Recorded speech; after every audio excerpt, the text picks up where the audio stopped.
Imagine you're sitting in class one morning, bored out of your mind, when suddenly you look out the window and notice the sky is turning orange. And not like a pretty sunset orange, I'm talking apocalyptic, end of the world, why does it look like we're on Mars right now type of orange. Everyone in class notices it at the exact same time. They all stop pretending to pay attention and just stare out the window like you're witnessing the plot to Cloudy with a Chance of Meatballs happen in real life. So someone pulls out their phone, checks the news, and goes, yo, there's a massive fire like 30 miles away from here. So you all immediately pull out your phones, and sure enough, there's a wildfire that just started, and it's huge. Like you can see the smoke from the classroom type of huge. The sky looks insane, it's all over social media, and that's when you and your two friends both look at each other and have the exact same thought. A thought that, looking back, was incredibly stupid and could have gotten you seriously hurt, but at that moment, it felt like the best idea you've ever had.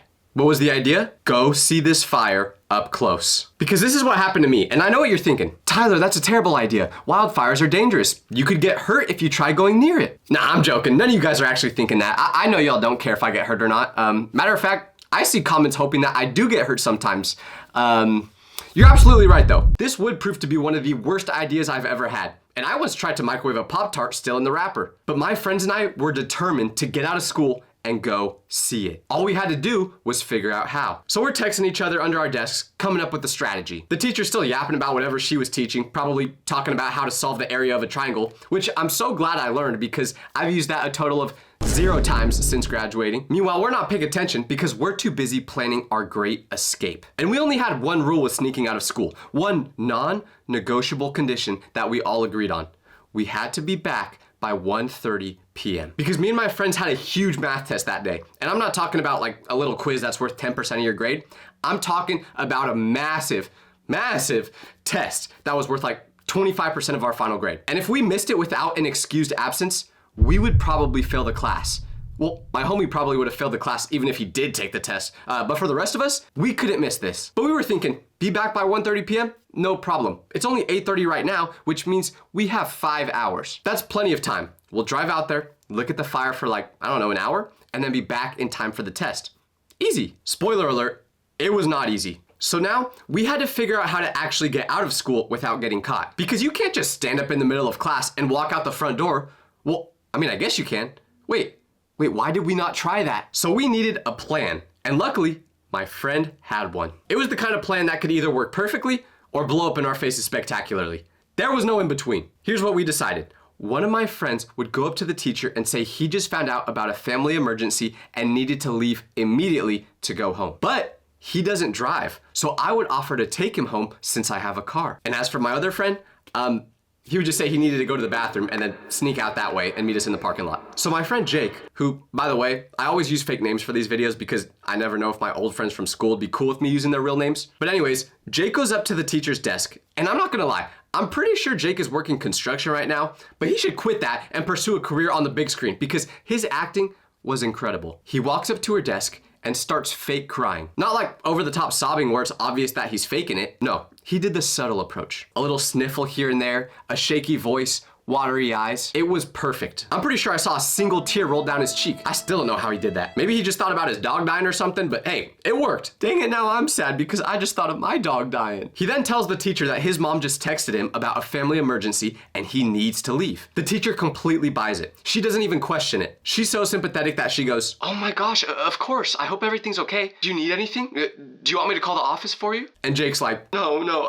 I just need to get home as soon as possible. My mom's really upset, but I don't have a car. Then I chime in, playing my part. I could drive him. I'll take him home real quick. The teacher looks at me like I'm some kind of hero. Like I'm doing this noble, selfless act. That's so nice of you, Tyler. Yes, go ahead, both of you.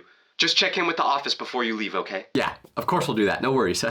We did not do that. So now we're walking out of the classroom, trying so hard not to smile because we can't believe that actually worked. We're heading toward the parking lot, and my other friend dips off to the bathroom to execute his part of the plan. Everything is going perfectly until we're about halfway to the parking lot when we get stopped by a faculty member. Some lady who I'm pretty sure their only job is to make sure you don't enjoy school. We make eye contact with her, and she's got that look on her face like she's about to ruin our day. She goes, where are you boys going? Oh, well, he has a family emergency, so I'm just taking him home real quick. She looks at us for a second and then goes, do you have a note excusing you from class? We freeze because, nope. Obviously we don't have a note. There was no way for us to actually get a note because we lied to get out in the first place. We didn't plan for this part. So I'm standing there trying to think of what to say, and I just go, no, we don't have one yet because this literally just happened. We didn't have time to. But we need to leave now. It's urgent. And she goes, well, you're not allowed to leave campus without permission from the office. I don't care what the situation is. It's school policy. You need to go back to the office and get a slip. Now, in her defense, she's just doing her job. But her job is stupid. So we're like, okay, yeah, totally. We'll go get that right now. We turn around and start walking back toward the school, acting like we're heading to the office. But here's the thing.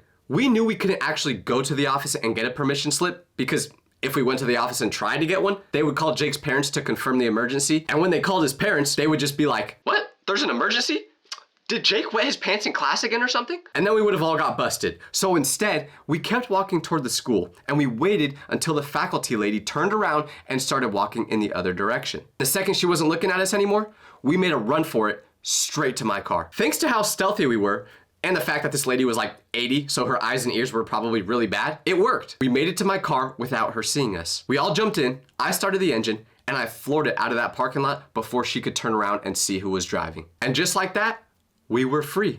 We actually did it. We were skipping school. And for me, this felt crazy because I was not the type of kid to take risks in school. I was low-key a goody two-shoes. Like I tried being a bad boy once in high school because I thought that was what girls liked, but that just ended with me crying. Don't ask why. So we're driving toward the wildfire and everything is going perfect. Our parents still think we're all in school. The school itself thinks I left for a family emergency. Nobody knows what we're actually doing. We're listening to music, windows down, feeling like we just pulled off the greatest escape in school history. But of course, as in almost all my stories, we should not have been as happy as we were because this day was about to take a dark, dark turn. Because we're driving for like 20 minutes and the closer we get to the fire, the crazier the sky looks. It's not just orange anymore, it's this mix of red and gray and black. The smoke is so thick, you can see it rolling across the sky like clouds. You can see ash falling from the sky like snow, except it's not snow. It's burnt pieces of trees and plants and probably someone's house. We finally get to the area where the fires are actually happening and we park on the side of the road in this neighborhood. Keep that in mind because that will be very important later. But we get out of the car and the first thing that hits us is the smell. It smells like a giant campfire, but like 1,000 times stronger. It's so intense that it almost burns your nose when you breathe it in. And it's hot.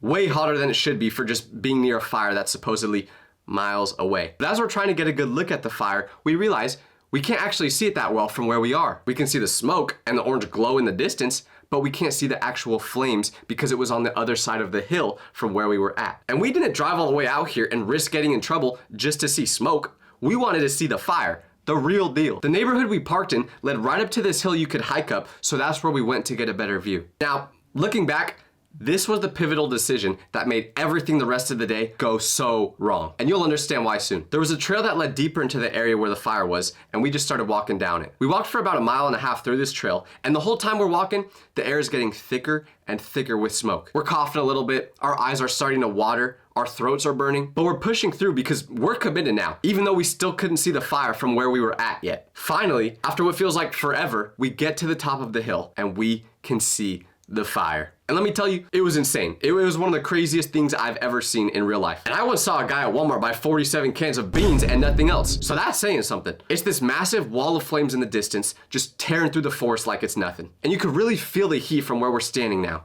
It's like that first moment when you open an oven, except the oven is the size of a football field. We're just standing there, watching it, filming it, taking it all in. And I remember saying out loud, this was so worth skipping school for. Yeah, if we never left, we'd be in English class right now.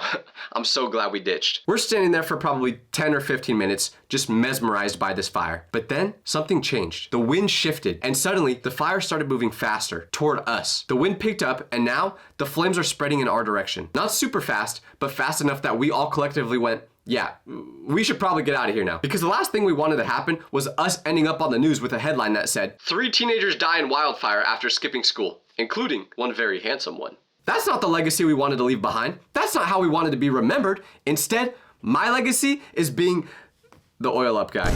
So we start hiking back to where we parked. We're walking fast, but not panicking. We figure we've got plenty of time. The fire's still pretty far away. But we get back to the road where I parked, and that's when we noticed something that changed the whole day. This video is sponsored by ZocDoc.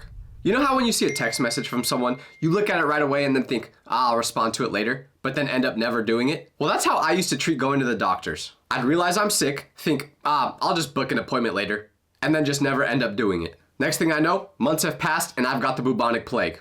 I always procrastinate booking doctor's appointments because finding a good doctor felt like a chore. Like, I'm just a guy. I don't even know what makes a doctor good or not. So this was always hard for me to figure out until I actually went. ZocDoc, today's video sponsor, is what finally broke that habit for me. ZocDoc is a free website where you can search and compare high quality in-network doctors. You choose the right one for your needs, and then you can instantly book your appointment. Whether you're looking for dermatology, dentistry, primary care, eye care, or one of the other 200 specialties ZocDoc offers, you can easily search by specialty or symptom to build the right care team for you. ZocDoc makes it easy to book in-network appointments. They've got over 150,000 providers all across the 50 states, and thousands of verified patient reviews to give you a real sense of who your doctor is and what their patient care is like. Plus, ZocDoc helps you get appointments fast, typically within just 24 to 72 hours of booking. And you can even score same-day appointments. No need to call doctor's offices and wait on hold either. ZocDoc lets you do everything online. So if you've been treating doctors like an emergency-only thing, stop waiting, stop guessing,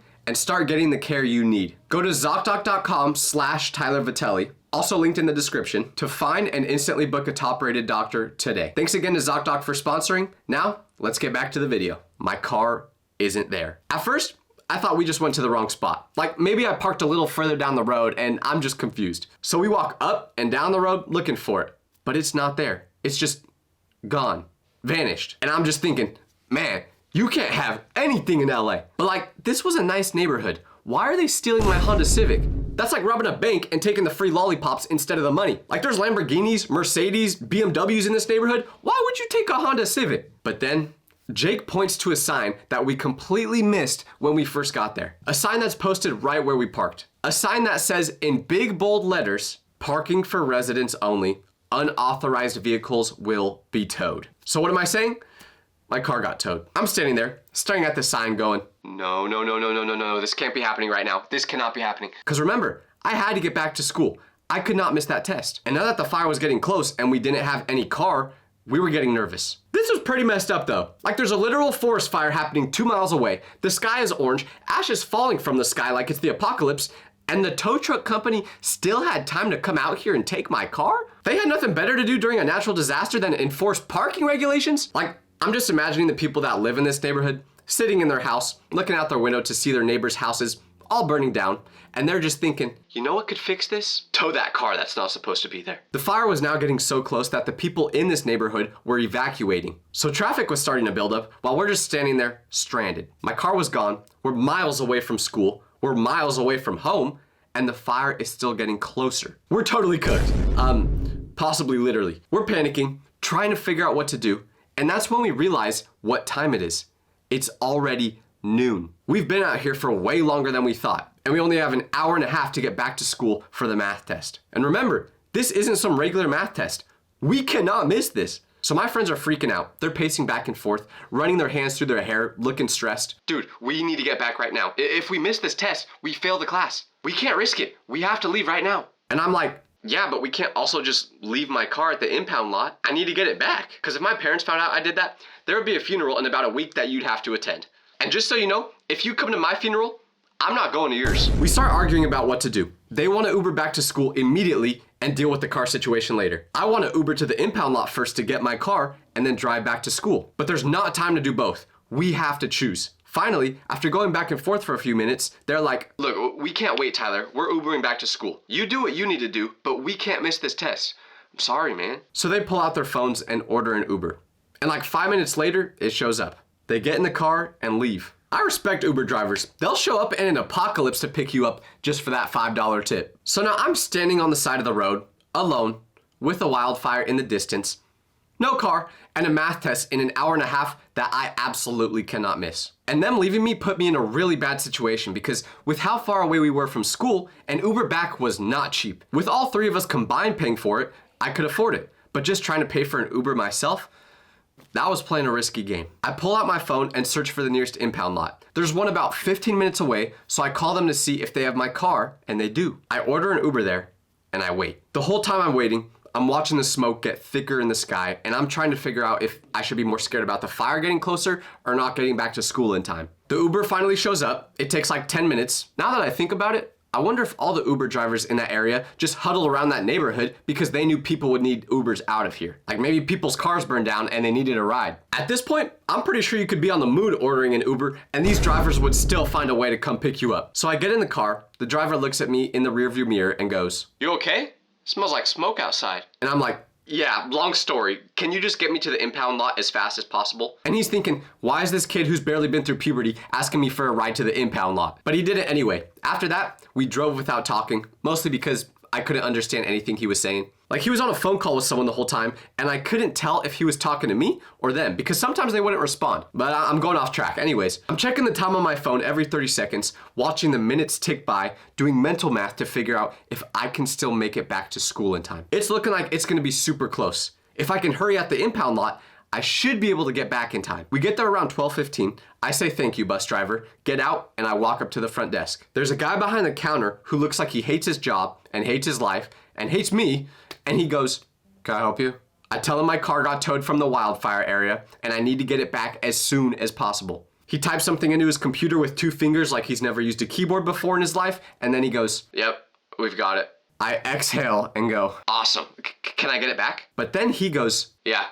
Towing fee is $300. I think I need to get my hearing checked because you didn't just say $300, right? Dog, I am broke. I cannot afford this. I checked my bank account on my phone to see if I had enough, even though I already knew what it was gonna say, and I only had $47. Was there actually $47 in my bank account?